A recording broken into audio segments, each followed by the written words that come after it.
All right, good afternoon, evening, morning, wherever you are. Today is the day. It is Cuss with Gus.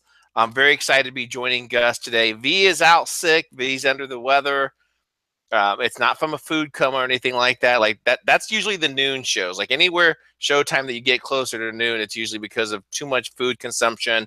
But needless to say, I'm here to be with Gus Demos as we jump into Cuss with Gus. Make sure you go to Perpetual Assets, check out all the great work that they're doing, self-directed IRAs. Get out of the banksters controlling your money. Get into you determining where your funds go and everything else. So let's get it fired up. So Gus, how are you, man? Good, man. Good. Like I was saying before we went live, it's just been a week of just massive diving into all the Vegas shit. Like I've kind of been consumed with because and again we touched on it briefly, but from the minute it broke, or that I saw it anyway, I didn't see it that night. It was the next day was a school day, so I crashed pretty early on school nights.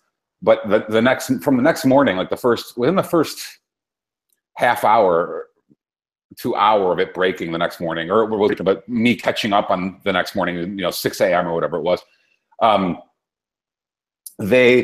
they already had a narrative down pat. I'm not sure if you caught that right away. They're like, this is who it is. This is how many guns he had. Blah.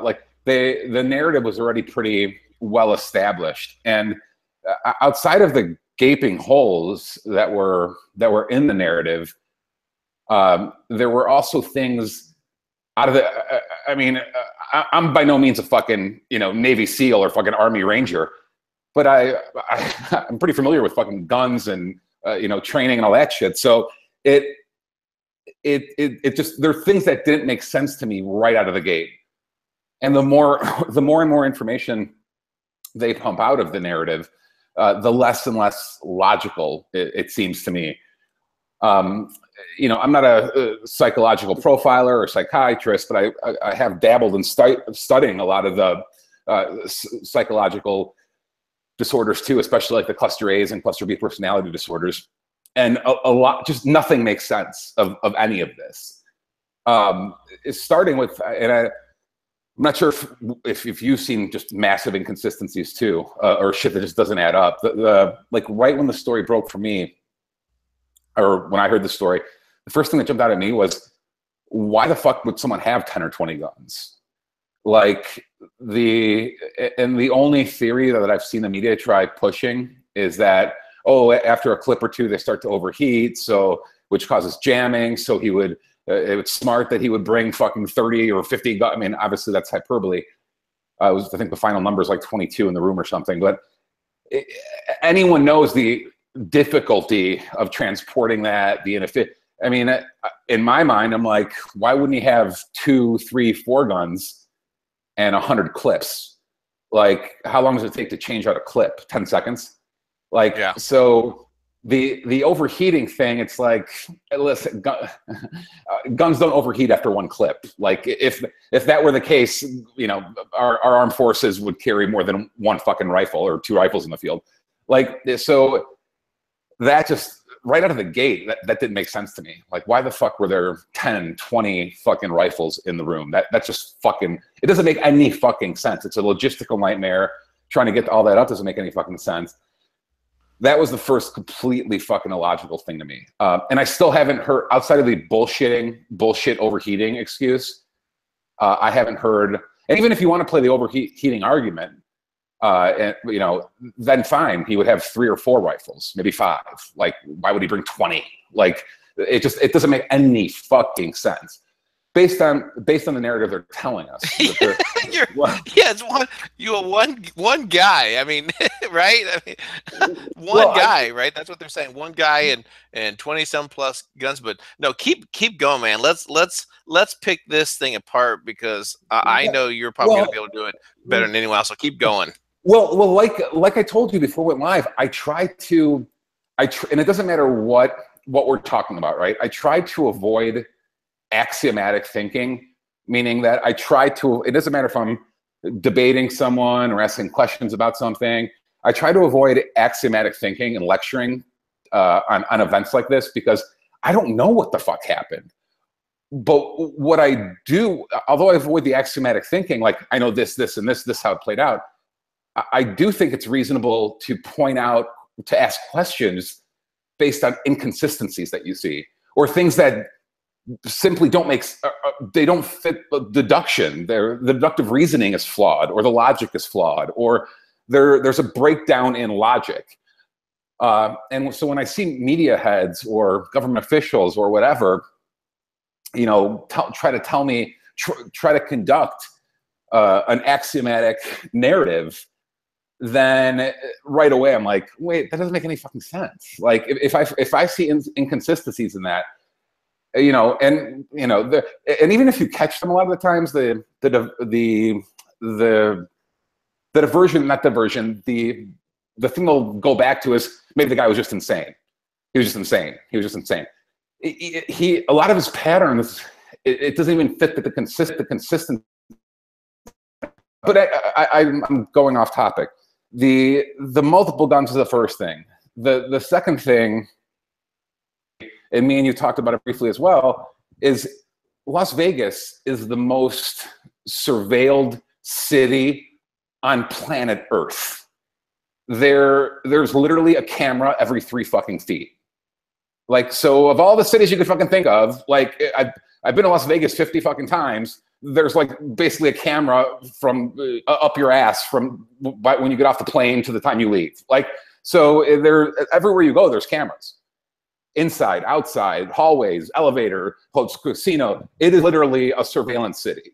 And so we should have, and it, you know, mind you, you don't expect all that shit to be released within 12 hours or 24 hours, but we're going on 4 or 5 days now. Like, there should be surveillance of the hallways, every hallway of the Mandalay. There should be surveillance of casino footage of that night, what he was doing that entire day. Unless he was just barricaded in the room and people were just mysteriously bringing him things. And even if that were the case, we should be able to see the people coming up to his room, bringing him things. Like, so he didn't magically get in the room. The rifles didn't magically get in the room. Vegas has cameras in the parking garages. Vegas has cameras in the elevators. Vegas has cameras here. So we should be able to see all of this. If he acted alone, I mean, we should be able to monitor every single elevator, every single parking garage, what bags were going in and out. We should be able to see all of that. And the fact that that's not being talked about, or nothing's been released, or we haven't seen any footage of him rummaging in and out of the casino, it just seems strange to me. It just is like, well, what the fuck was he doing before? How did he get all this shit up here? Like, show me one clip of him carrying. Dude, it's an arsenal of shit. Like, this is, you know, it's an arsenal of shit. If the media narrative and political narrative isn't total bullshit, then you're talking about, I don't know, 10, 15 trips to the parking garage, back into his room, back and forth to cart all. If he acted alone, like, because and was he bringing in rifle cases? Was he dismantling them and putting them in suitcases? I mean, so again, I'm not saying I know how everything played out. I'm just saying something doesn't add up. Like, where the fuck is all this shit? Like, we should be able to see all this shit. And they're not providing it. They're not asking it. The other thing I try doing when anything like this happens is I always try asking two questions. Is qui bono, whom benefits? So who does this whole stunt, this whole massacre, this evil act, who benefits from it? What is going to be the ongoing narrative, political benefit? You know, qui bono, to whose benefit? And two, who were the victims? Who were the targets? And that's not really anything groundbreaking. Everyone could identify. It's a country music concert. Most likely, you're talking about, you know, conservative voters. You know, pro-America, probably a lot of Christians. Probably, you know, this, that. So that kind of jumps out at me right away. Like, who were the victims? Who were the targets? But who benefits from all this? And that wasn't hard to see. Within 12 hours, 24 hours, it was all the attack on the NRA, the attack on the Second Amendment, the attack on all the gun control shit. So that one's kind of easy. They do that after every shooting.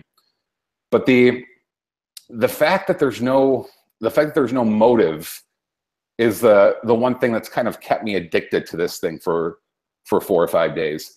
Like, no political, no religious, no. Yeah, he wasn't trying to get famous. Like, when you see massacres like this, a lot of times they're trying to achieve some sort of level of fame or immortality, or this will live on forever. Especially if they go suicidal at the end, assuming he even did go suicidal, assuming he didn't get shot by someone else. But there was none of that. Like, he wasn't trying. There was no manifesto. There was no death to Christians. There was nothing. So there's no motive, and that doesn't make any sense. Like, there's no galvanizing force. If the incentive is not immortality and fame that these people have, the mass murderers, the serial killers, the cluster B personality disorders, then it usually is some sort of cause, something greater than them, which would in and of itself unlock a motive, which would tell you he did this for communism, he did this for jihad, he did this for women's rights. Who the fuck knows? I'm just spitballing shit, but he did. I don't believe he just snapped. People just don't. What is the end goal? Did he just want to slaughter people and then kill himself, and that was just a suicide mission? Usually something like that, a fit of rage, it's what you see in like domestic disputes, like a husband kills wife who catches, she's cheating on him or whatever. Like, but this wasn't a fit of rage. This is like a meticulously planned out, numerous strategical positions, thinking. I mean, this wasn't a spur of the moment, passionate act. This was a fucking cold-blooded, calculated, planned, massacre. So, this is what it's drove me to just. I can't stop looking into it or researching it or keeping tabs on it, because it's just so many fucking unanswered questions. And again, I don't know if you've noticed anything or spotted anything different that I'm missing or I'm misreading or whatever. Yeah, well, no, I think you're landed it, getting a little bit of an echo coming in. I'll mute. Okay. Just so much of the information that's coming out, and you're right. It's very easy to get absorbed into it. And the primary reason that I am, like most of the people like you, most of our listeners, is just for the fact that continues to be from the media, from the politician, so much bullshit that's coming out. Hillary coming out to say, well, yeah, we don't need to put silencers on these weapons. The level of stupidity of her to go on and say that. And now we watch the media that's coming out to say, well, yeah, but his girlfriend, she had 2 social security numbers, and his dad was bad.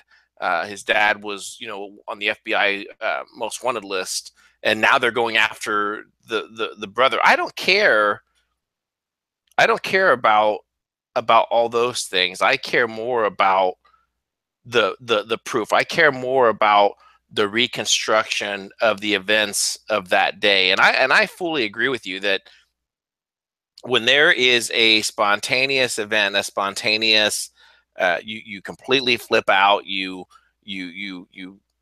kill your wife, you put the gun on yourself. Yes, those are those situations that are someone that just really flipped out. Not the events where somebody has strategically planned this much, which I'm also going to attack that narrative regarding all this planning, everything. If he took this much time to orchestrate and put this all together, where's his message? Where's his video confession of why he did it, his motives? What you mean to tell me he's going to put all this together and then at the 11th hour say, oh, I'm going to write a suicide notice to here on this napkin or this hotel room thing. No, there would be a lot more information coming about his political stance. This guy, to me, when you take a look at it, and a couple of things that you said, and I'll that led me right away to start, questioning the narrative that was coming out. One of the first things that came out was in regards to some of the instant Periscope videos that were coming out, where the rate of fire that was coming out, and obviously you could hear the difference, in the weapons.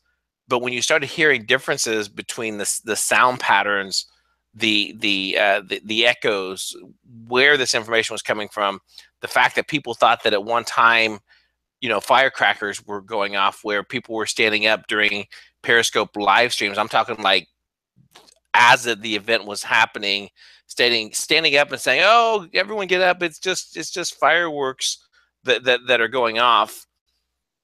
And then so then when you take that and then you start piecing together the girl that was interviewed, the 21-year-old that left the area, who said that this woman was warning people, where this young woman who probably paid a pretty good amount of money if she was in the front row to get into this concert, 21 years old, this person that was up there saying that, hey, you're all going to lose your life, something's going on. She felt compelled enough to see this woman getting, arrested or pulled away, which they still haven't came out with who specifically this person is, that she felt enough to leave the concert area. So that's one piece of it. Another very compelling piece is the amount of video that's coming out where they say, hey, this was done on the 32nd floor. And then you look there and you don't see like tremendous amount of muzzle flashes, but then there's somebody that focuses on the 4th level where you see a tremendous amount of muzzle fire there that's almost synchronized with the gun, the firing, the weapons going off. Then you take a look at the other information with the cab driver that is parked and just recording almost just the audio. There's no video involved, and you can specifically hear. You can hear the pattern, the gunfire coming off from different locations. One was like directly, it sounded like it was directly above them, right? And then the next set of gunfire going off is like off in the distance, and it wasn't an echo. This was like, several seconds later. So you put all these things together, and then you have the media that comes out and say, oh yeah, this was a single shooter. This was a white guy. We don't know a whole lot about his background. He was a millionaire. He was a postal delivery guy for several years, but he was a millionaire. And then as they start to question the narrative, they start to dig deeper and come out with more information, trying to give us information to stop questioning it. They keep digging deeper, saying, okay, stop questioning it. Here's more information. Stop questioning. Here's more information. And it's not going away. So I'm like you. So then you start to question, okay, what are his motives? What is he hoping to gain from that? Was he radicalized? And he was going after patriots, Bible carrying, God-fearing patriots going after. Was he using reverse psychology? Not that I try to spend too much time assessing people's minds. Was he thinking that when this event happened, that people would be so mad that then patriots would start screaming for more gun laws and all that things happening? But to accept this, to accept the information that's coming to us, to sit there and question it and or to accept it, is just completely being picked apart from not only from us, not only from the rogue media, but you're starting to even see like some of the mainstream people even start to question and push back a little bit. So Gus, what do you think? What would be the motives? What would be some of the reason? What do you think happened? Well, I think you just nailed it there too at the end, where like even the sheriff yesterday had like and I wouldn't even call it a Freudian slip because he kept going with it. He basically is like, I don't think he acted alone. I have no proof, but like it just doesn't make sense. Like unless he's a Superman, that was a Freudian slip because he caught himself saying Superman because he didn't want to glorify it. But He's like, he didn't act alone. So, someone is like, you're right. Someone as mainstream as Tucker Carlson is all week has been like, this doesn't make any fucking sense. So because, all right, so per your point, was it a suicide pact or not a pact, but was his intent to go out in a blaze of glory and kill himself, or was his plan to get away? Because those are two very, to be a fucking kamikaze pilot versus not being one are two very different mindsets. Like, is he going down or isn't he? Because the behavior, that's another glaring like red flag to me. There's conflicting actions in both directions based on what we're being told. So if he has surveillance cameras set up and he's monitoring the hallway actions, the room's actions, he's planning on getting away. This isn't a suicide pact. Like he's planning to bug out afterwards. He has an exit strategy. He's getting ready to go, trying to anticipate things that might come down the hallway. It slipped out that he was gambling a couple hours before. Like, if you're getting ready to go down a blaze of glory, is that what goes inside your mind? Like, let me hit the tables for a few hours, get a few extra player rewards before I do all this. Like, so the getting a little last minute gambling in isn't what someone who would commit suicide would do. The wire to the girlfriend. If they said that's come out. If we take that at face value, he sent her 100,000. If you were getting ready to go down in a blaze of glory, why wouldn't you send her everything? Why wouldn't you liquidate more to still have any sort of assets or net worth in your name, knowing you're going into a suicide mission? To still keep anything in your name doesn't make any sense to me. Like, why not liquidate everything or send her a larger bundle of money? So either he was getting ready to commit suicide or at the end of it, or he wasn't. But again, there's conflict. The actions conflict in both directions. None of it adds up to me. None of it makes any fucking sense. Like, so if it were in fact a getaway plan, but you could argue on the other side too. If it's a getaway plan, he knocked out 2 windows from his hotel room, and the hotel room's under his name, and everything's under his name. So how did he plan on getting away? Like, so if he has the aptitude and intellect to execute the whole thing, then he obviously has the aptitude and intellect to know they're going to know who did this, or they're going to know who I am. Everything's under my name. Everything's documented. There's surveillance, blah, blah, blah. So there's no way in his mind he thought, I'm getting away from this scot-free. But at the same time, his actions don't dictate that it was a total suicide mission. Do you see what I'm saying? Like, it doesn't make sense in either direction. Like, if you thought you were going to get caught, it just doesn't make sense. Why put everything under your name? Why be so documented? Why, like, he had to know it wasn't going to be hard for them to figure out who it was. But at the same time, if it was a total suicide mission, then why do all the stuff, I just talked about, 5 minutes ago? So there's a lot of, it just doesn't add up to me, man.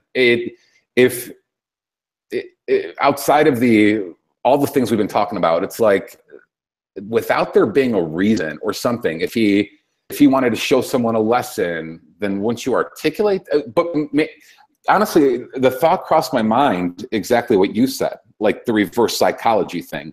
Like, I'm going to make there's actually a movie about that with Kevin Spacey, where they're trying to get rid of the death penalty. So they stage a suicide, make it look like a murder to get a man given the death penalty, just to defeat the cause of the death. Anyway, I'm thinking out loud, but the reverse psychology angle, maybe you could argue that, like, he wanted to show the gun-toting conservatives a lesson, so he's going to turn guns upon them. I mean, but why not say that? Why not document it? And you did hear a few, conservatives, a few of the NRA, the gun folks, start to say, hey, maybe we do need to start taking a look at some of these gun laws. I mean, I at least on a couple occasions heard people would say, well, you know, I'd never questioned the gun laws before, but now I do, because this has affected me. So yeah, I mean, that's just one take. I mean, there's several other theories that are coming out. One that I want to ask you, Gus, because I think this is something, you know, that's important. And part of this and why I want to discuss this is because I think it may lead us down a completely different path where people may say that this is just completely not true. It can't happen. But the other day on Real News with David Knight, Dr. Steve Pasenik came out and basically said that it was a complete, total false flag, that there was actually no one ever killed in Las Vegas. What are your thoughts on that? That's hard without me, you know, having serious proof or evidence to back that up. I personally, and this is my prerogative, I personally would have a hard time making that statement. And, you know, it's not a knock on anyone who does make that statement. It's just that I think that's when, going back to what I said earlier, like when you, and this is so anyone knows, and it's not just this incident, it's all incidences. When you go full axiomatic on people, especially people not in our area, people who haven't gone red pill or partial red pill at all, when you start going axiomatic on people and claiming you know exactly what happened, that's when you definitely alienate the sheep. Like the sheep will take one listen at that and be like, oh, another conspiracy theory, another conspiracy theory. The more effective platform, at least that I've seen, is always to play. It's sort of just it's a Socratic method, is what it is. You're just asking questions, reasonable questions, and getting people to think for themselves and come up with their own conclusions or deductions. But that me going full axiomatic and saying this happened, this happened, this happened, I've always struggled with that without having massive proof to back it up. So I think isn't he former CIA and all that? But isn't he the guy behind the Harrison Ford movies, the author and all that shit? Yeah, Steve Pasenik. Yeah, he's with a lot of administrations, a lot of the covert, you know, operations, the things that he's done. So it's just interesting for him to come out, you know, with that narrative of what happened. Yeah, and I don't knock anyone on either side, including I think if I'm thinking of the right guy, I think he's the guy who released the coup video before the election or after the inauguration. Or I think he's the MIT grad, CIA helped write a lot, co-authored a lot of the spy movies as well. So yeah, Tom Clancy. Yes. So, dude, I never go, even with, dude, not to go back to the always elephant in the room when we start talking about all this kind of shit. It's always 9/11, right? So even with the 9/11 shit, I always say my theory on it, and what I always tell people, regardless of where they fall on the political spectrum, I don't know exactly what happened. But I sure as shit know what didn't happen. So that, like, it's kind of the angle I take on a lot of these things, Vegas included. I'm like, I don't know what happened, but what they're telling us, I sure as shit know that doesn't sound like it happened. Like, and 9/11's the same way. Like, I'm just like, I don't know exactly what happened, but that story's bullshit. What they're telling us is bullshit. So again, to take a position like that, like no one died or no one got hurt, that's a hard. I mean, that's when you're talking about, and I know people have taken that position with like the Sandy Hook thing, like that was totally fabricated. But for them to go for that to be true, what he is saying, you're not only talking about victims that you have to falsify. You're talking about hospital workers, ambulance workers. I mean, there's a long chain to make that conspiracy be true.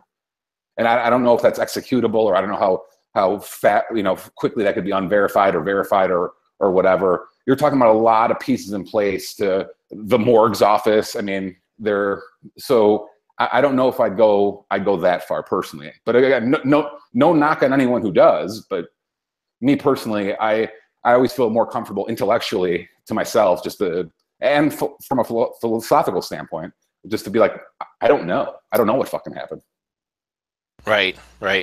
Yeah, and some of the theories that are coming out, I'm not sure if you've heard this one, was the fact that, maybe perhaps when you take a look at Stephen Paddock, maybe, the reason, they say he became a millionaire dealing with, real estate, although he was a delivered mail for a while and everything else, was maybe the reason why he had so many arms, so many weapons, was maybe he was deeper involved with, coordinating of selling of weapons, so a weapons dealer.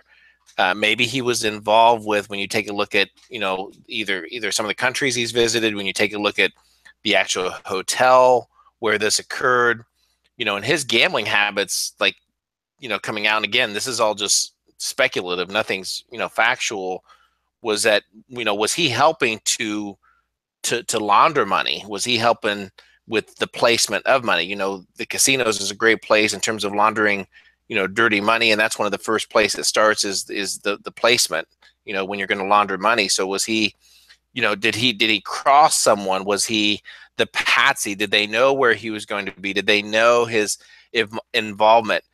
But even if you take that narrative of that occurring, was it involved? Maybe was it bigger? Was it perhaps the hotel itself? And one of our contributors for Rogue Money, Bankster Slayer, wrote a great article and talking about how Laura Loomer, had shared that the CEO of the company that owns Mandalay Bay, has donated several money to radical leftist groups. George Soros, he's donated money to, is it CAIR, CAIR, the radical, Muslim group with ties to the Muslim Brotherhood, with these nonprofits. I'm going off the article here real quick. Is these nonprofits include the Severing Poverty Law Center, National Association of Advancement of Colored People, Council of American Islam Relations, all these ties to this hotel.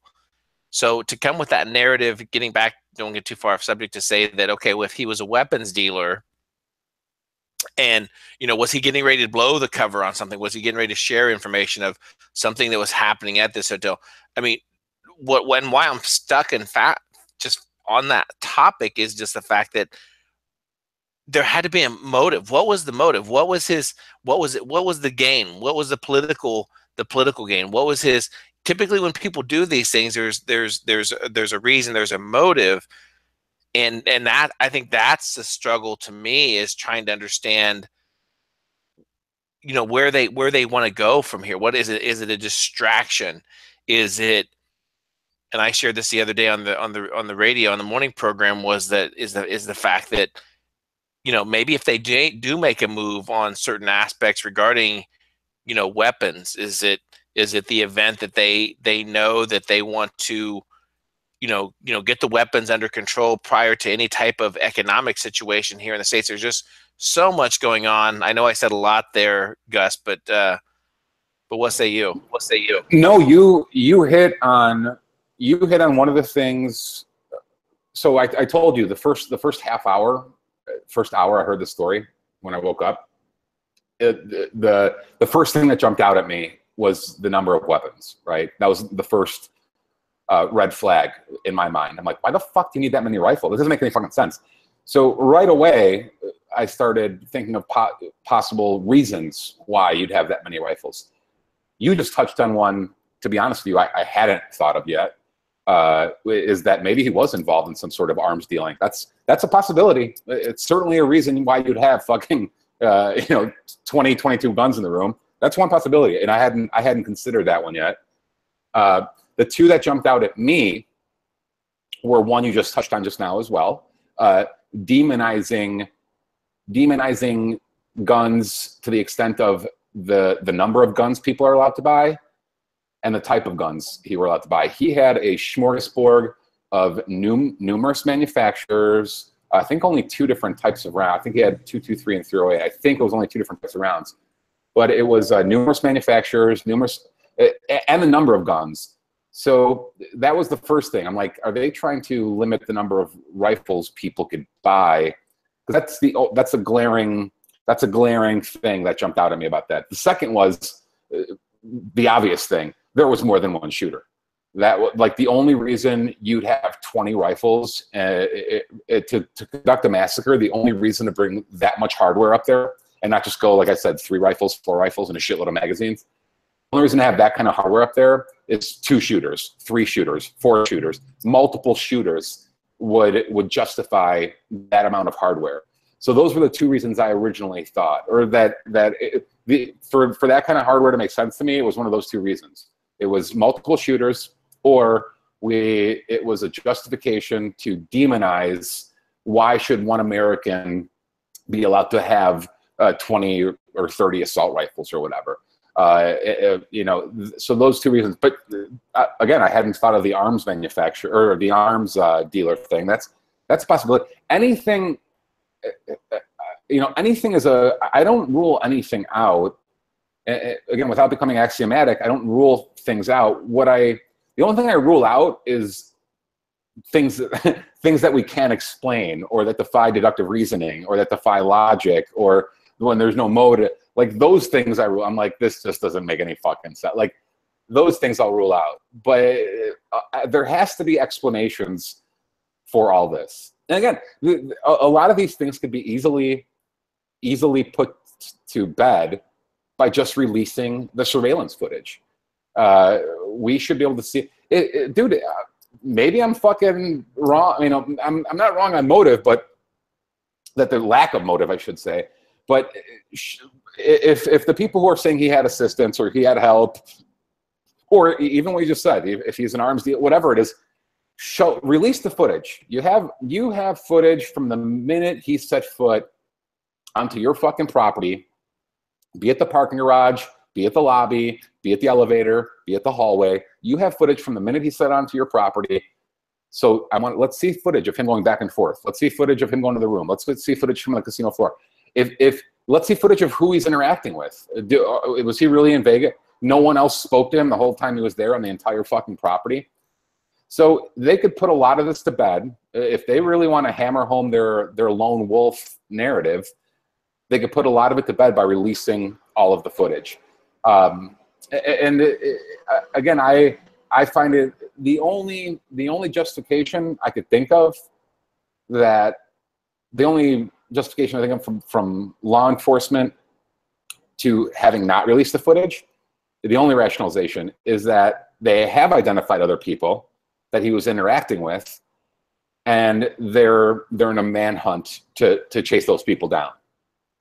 So if that's and they don't want to give those people a head. But again, if these people have the intellect to carry out this type of event, then they have the intellect to realize that Vegas is a city of complete surveillance. So if interaction did occur, if assistance did occur inside the casino, these people are cognizant of it. They're aware of it. It's sort of like I was saying, like the fact that this guy could think for a minute he was going to get away with this, like that doesn't make fucking sense. So that even kind of blows out the government. The only reason they could have for not releasing footage of the hotel is that they still have accomplices at large, so to speak. But right. Again, if they had any kind of brain, then they're going to know they're going to be identified via footage. So not even that narrative, that logic to not releasing the footage doesn't even make fucking sense yet. Again, dude, that's the frustration of this whole story, that there's a million fucking holes. You know what I'm saying? And it's the whole thing you made a great point in regards to that if there's other co-conspirators, if the event, let's say for example that this was a terrorist event, right? And I'm not saying that's what's happened, so don't edit out my portion and say CJ said it was a terrorist thing, but imagine what it would do to Las Vegas, to the tourist industry, to the casinos, if this was admitted that this was a terrorist event that was orchestrated and that these terrorists have yet to be captured? What would that do to the Las Vegas tourist industry? It would crush it.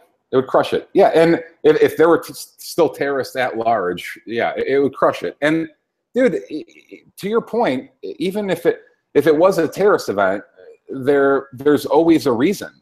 Like there's a galvanizing force, an ideology of some sort. These, by definition, that's how you define terrorism. It's some sort of ideological cause that you're trying to strike fear and the other side of the ideology. So again, dude, there has to be a reason. And I know it's, I know it's easier for them to say that, oh no, he was just crazy, but it's bullshit. Even the level of crazy, it doesn't matter if you're talking about a narcissist or psychopathy and sociopathy or borderline or history. Any of the first of all, most of the people who suffer from those personality disorders are madly in love with themselves. Like they think they are the fucking greatest thing since sliced bread. Like seriously, like they think they are so far and above, better than everyone else. That's why most of the people who do acts like this, who do have, just to say, oh, he's a psychopath, that's bullshit.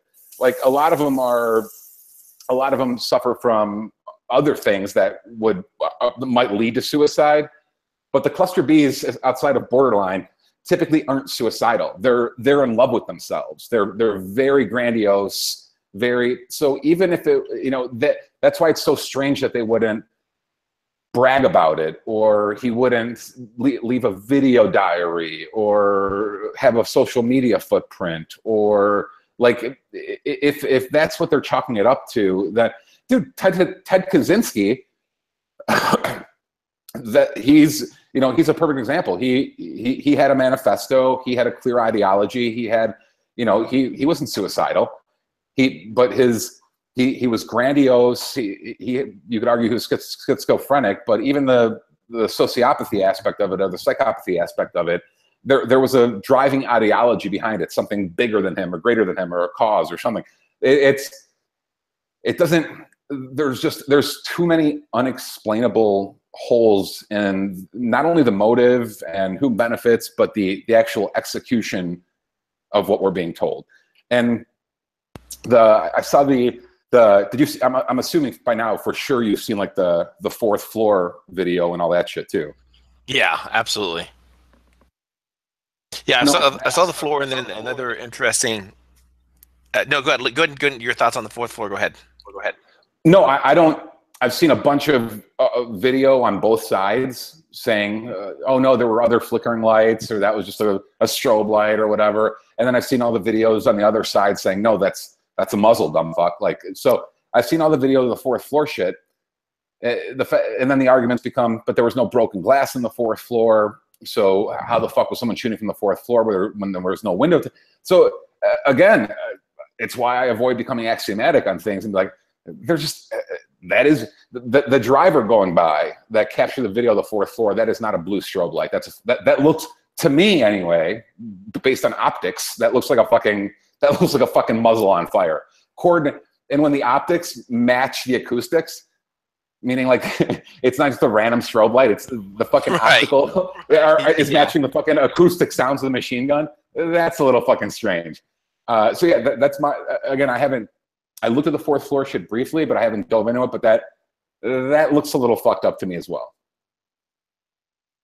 Yeah, we'll have to continue really to monitor, see, where it goes from here. So, is it new regulations? Is it new technology that's, placed in hotels, in all hotels?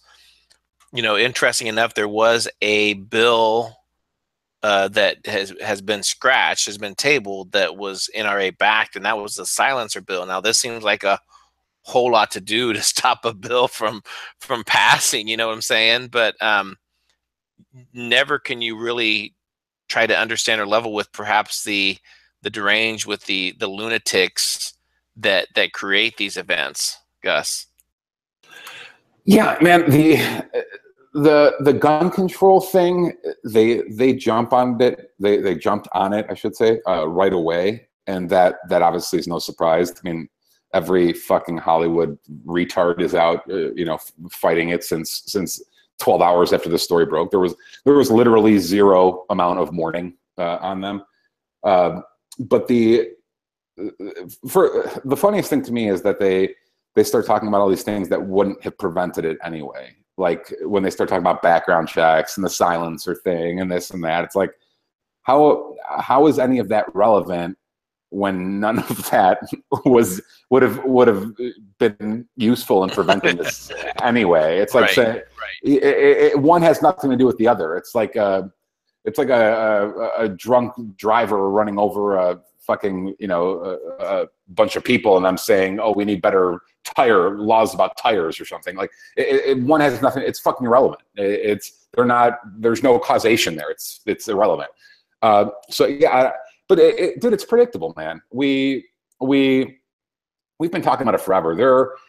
There's nothing more telling about liberals to me that this is a two-part observation. There's nothing more telling about liberals to me, and there's nothing more genius about the founding fathers to me, that the two most things liberals hate most are the First and Second Amendments. Like, they hate free speech, and they hate the fact we have a right to bear arms. Which really shows you the brilliance of the founding fathers. Like, you're gonna be able to speak your mind. You're gonna be able to speak truth to power, and by the way, you're gonna be able to be armed while you're doing it. It just tells you what kind of political genius we were dealing with, hundreds of years, how well read these people were, and the fact that liberals despise those two things more than anything really tells you. I mean, it tells you everything you need to know. And every tragedy, and it's amazing how they've carted, dude. A lot of them will go as far as they won't only attack the Second Amendment. They're like attack.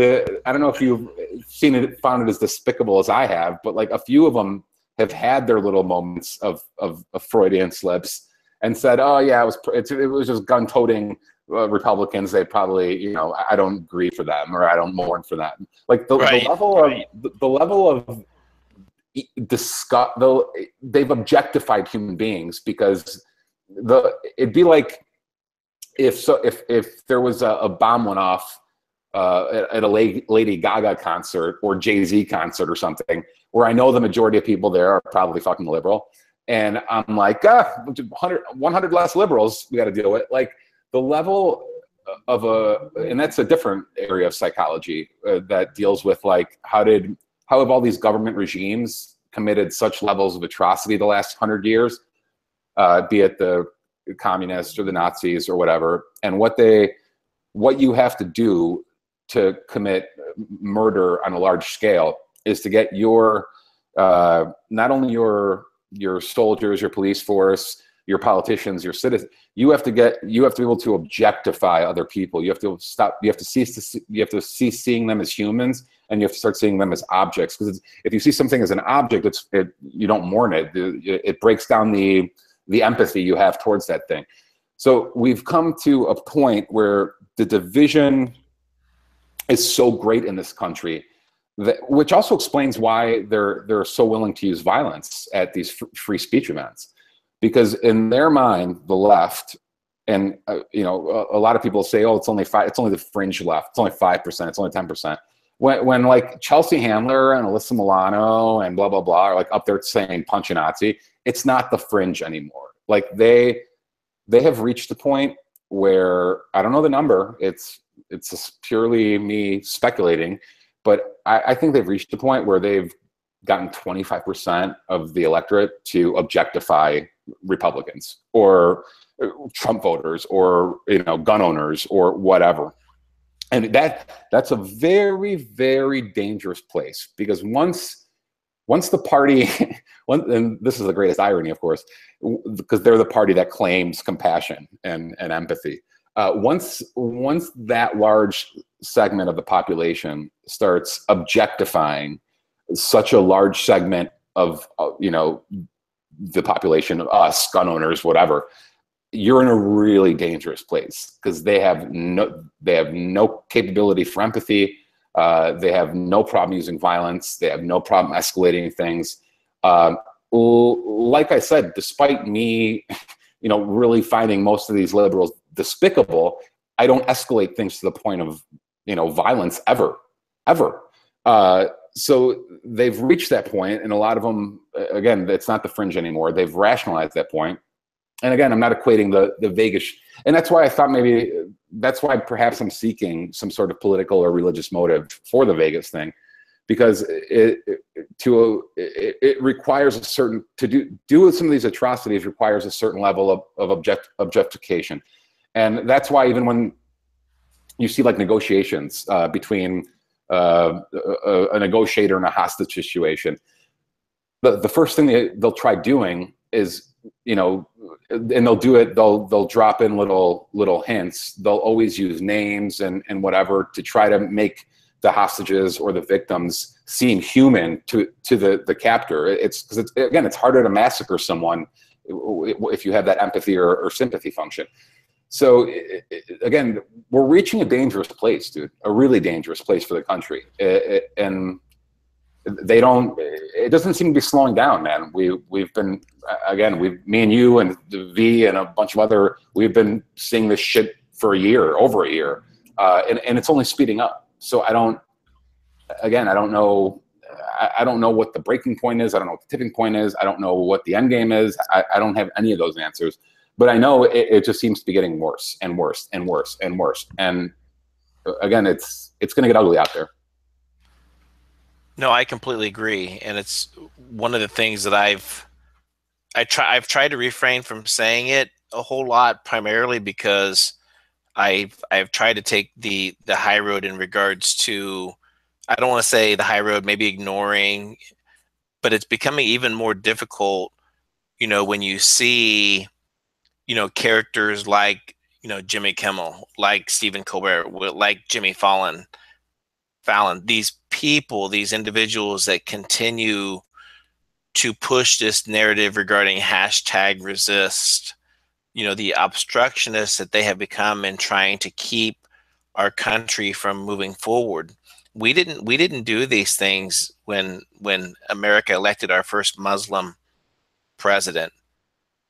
We did not do these things when Obama went on his first apology tour and apologized for America's actions, the history of America.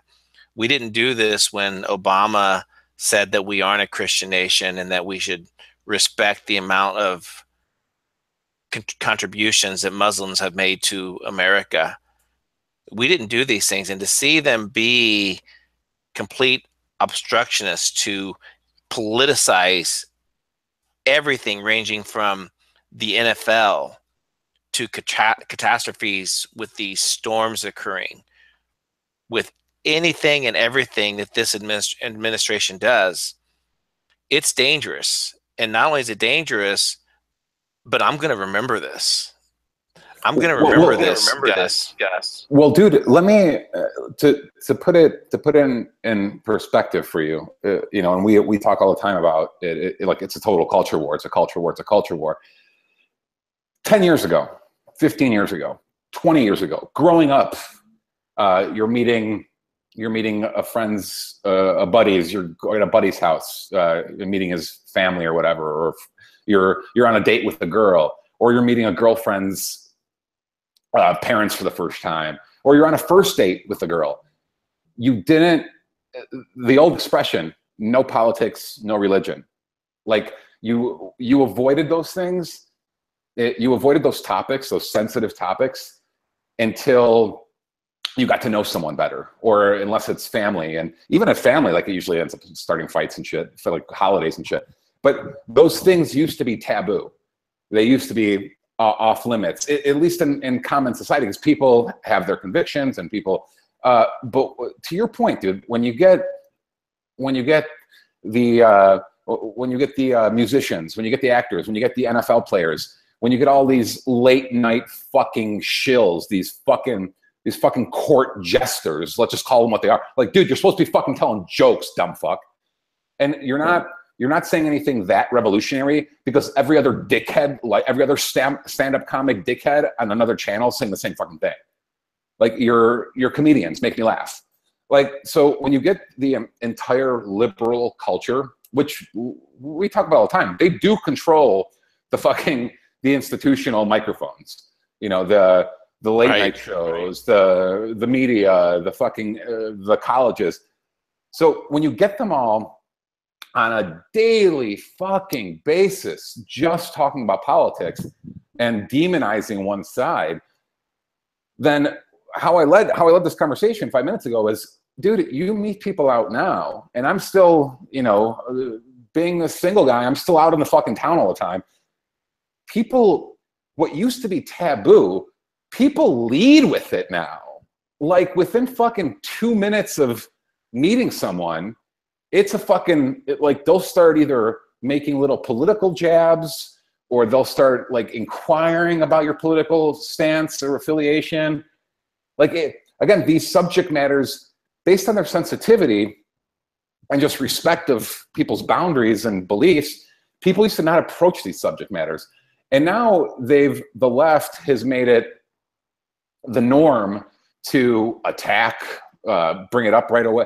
Like, and it's seeped into the zeitgeist. It's seeped into the culture. People, you're out at a bar, you meet a fucking group of dudes, within fucking 2 minutes, politics comes up. You're on a first date with a girl, within 5 minutes, there's a little comment about the fucking gender gap. Like it's seeped in. It's not a healthy thing, dude. Like these are, these are things that people used to not talk about, not because it's just that people have their own convictions. I want to get to, what else are you into? What do you for, like? Are we literally going to start off conversations? Every conversation is us being enemies based on our political affiliation. Because that's what it's come to, dude. Like that's why I'm like, it's like the last year, especially like since the Trump derangement syndrome has really sunk into the fucking, like literally a lot of these times I'm out, within 5 minutes, like you don't even know the person's fucking last name yet. And you're fucking, like, you're already like bitter enemies, like arguing politics. Like people bring it up right away. They either the Second Amendment or the NFL protest or immigration, or it's always like everyone wants to talk about politics, and it's not, dude, it's not a good thing. It just it's made our society combative. Like we're, again, enemies right out of the gate. Don't know anything about each other. Just know that I'm a bigot and you want to steal my gun. So it's, politics are important, and I talk about them every fucking day because it's part of what I do for a living. But people have let go of just, normal conversations. I'm telling you, it's weird. Like, no more where are you from, how many siblings do you have? It's straight to who did you vote for? Yep.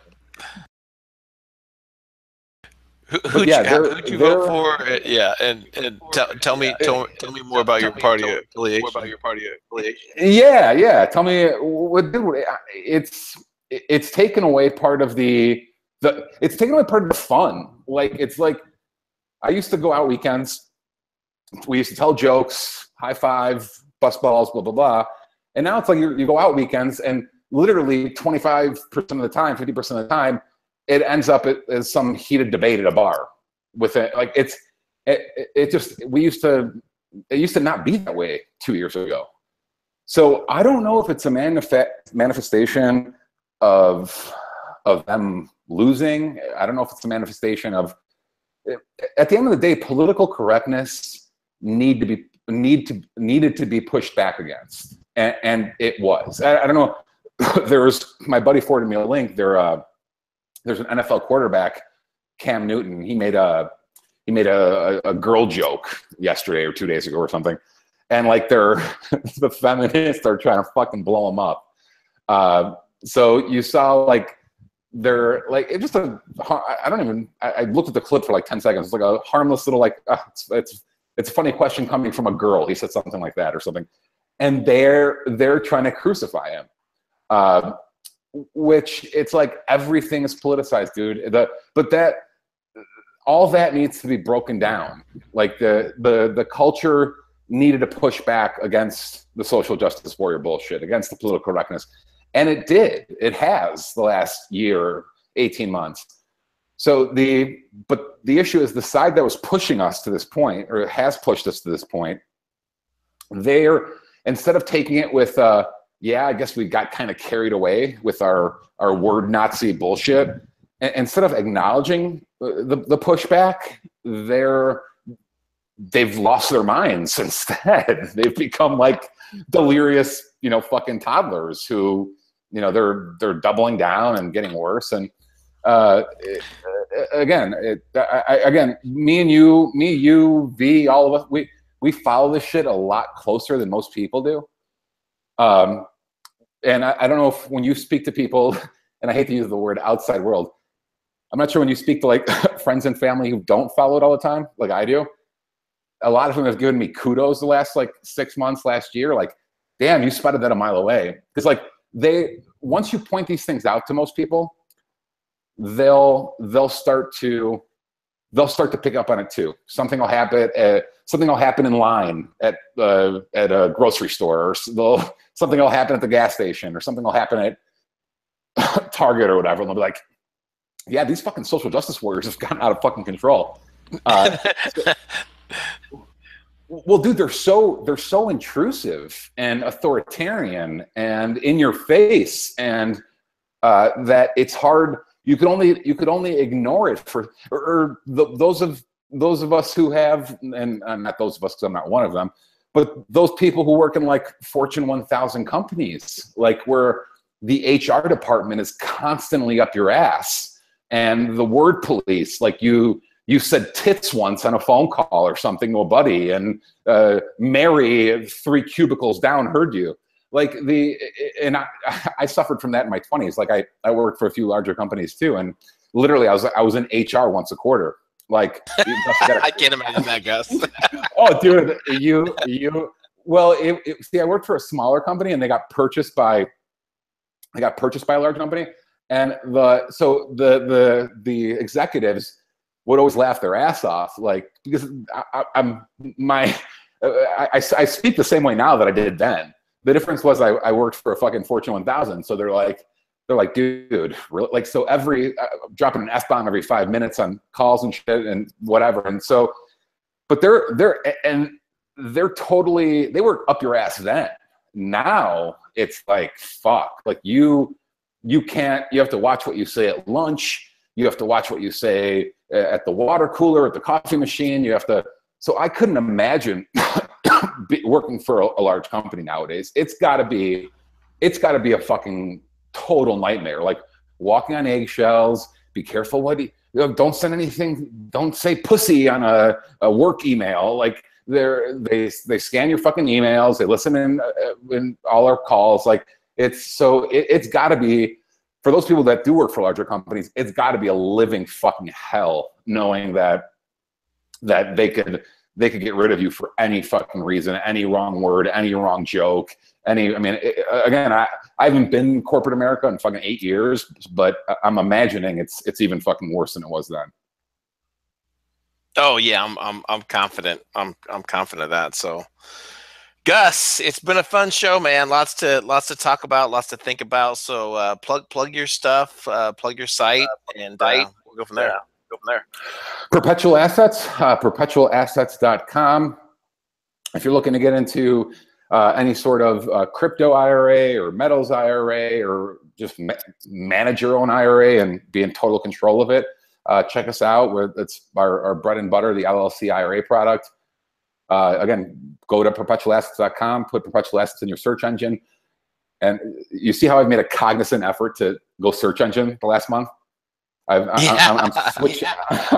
I'm going to stop saying that. Yeah, I'm going to stop using that fucking evil word. It's kind of like Kleenex took over tissue. They've taken over search engine, but I'm taking it back. Anyway, yes, Perpetual Assets. Check us out. And again, yeah, sorry to be so addicted to this Vegas thing, but it's kind of consumed me the last 4 or 5 days. Nope, I think it's healthy to talk about it, man. Yep, absolutely. Absolutely. And Likewise, CJ, likewise, brother. yep, CJ with Rogue Money. So make sure again that you subscribe to us on YouTube. Follow us on our social handles. If you haven't seen us by now, like in about everything, then there's something wrong. So, and then V will be back for the next show. Hopefully, we'll be back on tomorrow morning as long as he gets healthy. And we're over and out. So take care, everyone.